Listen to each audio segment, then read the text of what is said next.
I was raised as a woman, as a girl in the South, as a child, and I was taught never to push back, ever, ever, ever. And never to criticize, and always, never say no, and all the things you have to do, and that made it hard for me as a leader. I think the thing that helped me more than anything else to realize that it was the right thing to do was to be very clear in my own mind about what happened when I didn't do it.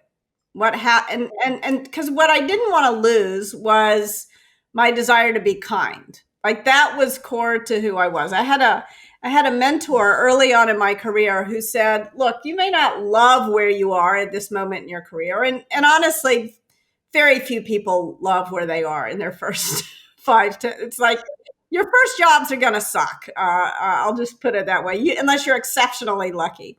So you may not love where you are, but you can use this as an opportunity to become to respond to the situation you find yourself in a way that helps you become the person you want to be.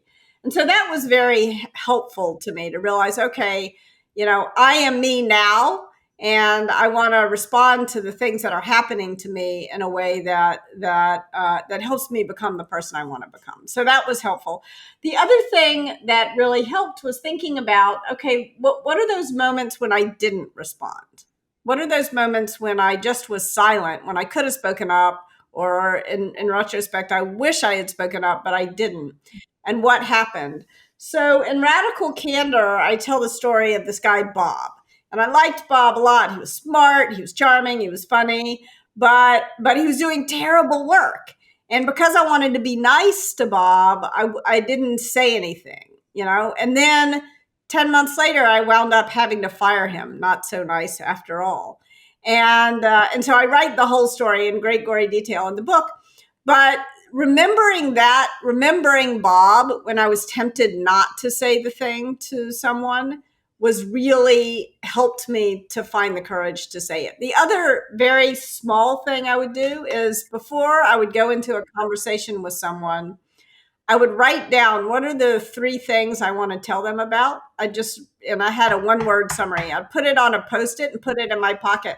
Not because I was going to pull the Post-it out in the meeting and look at it, but because the fact that I knew it was in my pocket made me feel ashamed if I backed out of saying it. So that was helpful. So first of all, telling yourself stories helps. Second of all, put some kind of prop that reminds you not to back off what you want to say.